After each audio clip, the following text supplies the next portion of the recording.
Our Bible word is Luke 10, verses 36 to 37. So which of these three do you think was neighbor to him who fell among the thieves? And he said, He who showed mercy on him. Then Jesus said to him, Go and do likewise. So this is Luke and his gospel. And this section comes from what is known as the travel narrative. And that is Luke 9, verses 51 to chapter 19, verse 27. And the emphasis of these chapters is Jesus' resolve to go to Jerusalem. And he increases his resolve to go to Jerusalem, because this is the place where he's going to die. And this is also the place from where salvation will go out to the whole world. So there are repeated references in these chapters to Jesus going to Jerusalem. And it's also here where there's lots of parables and teaching of Jesus aimed at the disciples. And there's a big concern here for the poor and the outcast, the outsiders. And this section of the gospel is also called by some theologians as the gospel for the outcast, because the outsiders are made to be the insiders. It's the outsiders and the outcasts who receive salvation.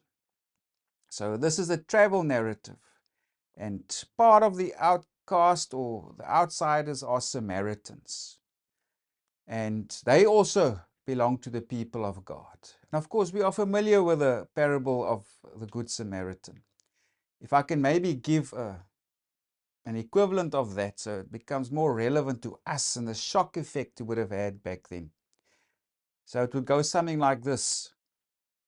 There was a man, he drove in a dangerous neighborhood, and there were people who hijacked him, and they beat him up, and they threw him out of the car, and they drove away with his car, and he was left there for dead.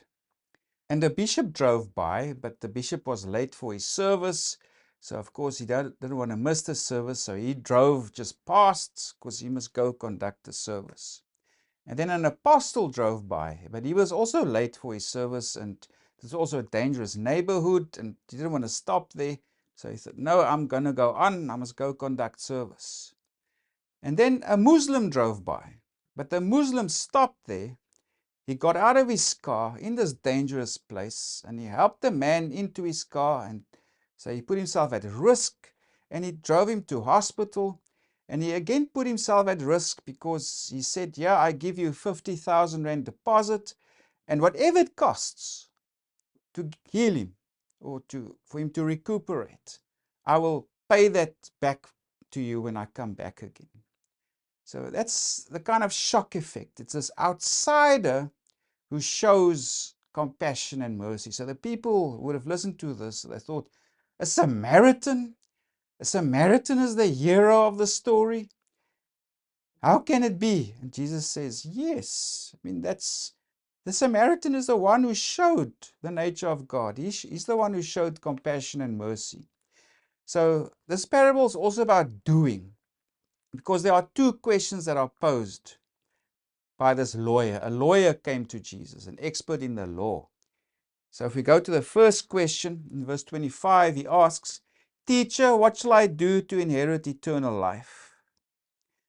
Then Jesus asks him, well, what do you think? So he says, well, you must love God, love your neighbor. And then Jesus says, well, do this and you will live.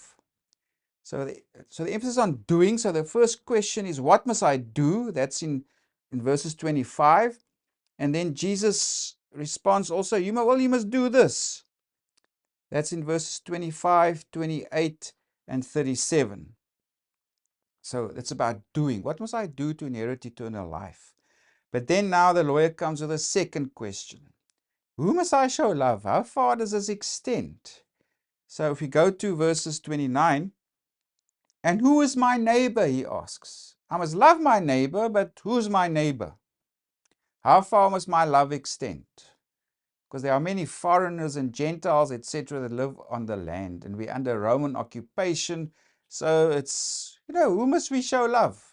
So Jesus tells the parable of the Good Samaritan. He tells him of the Levite and the priest that passed by. It was the Samaritan who came to this man's help. And then Jesus asks him, so which of these three do you think was neighbor to him who fell among the thieves? So obviously the lawyer says, well, it was the Samaritan. Then Jesus says to him, go and do likewise. Remember, it's about this doing. What must I do? Jesus says, or the man asks, and then Jesus says, well, do this. Be like the Samaritan. And remember the two questions that is posed by the lawyer. If we go to verse 25, it says, teacher, what shall I do to inherit eternal life? And then the second question posed in verse 29, and who is my neighbor? So the essence of Jesus' parable is that second question is irrelevant. Cross it out. It's a non-issue. He comes back to the first question that was asked. Teacher, what shall I do to inherit eternal life?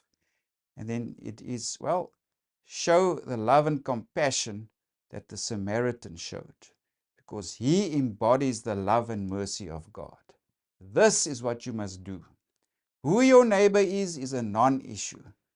Being a good neighbor, that is what counts for you to inherit eternal life.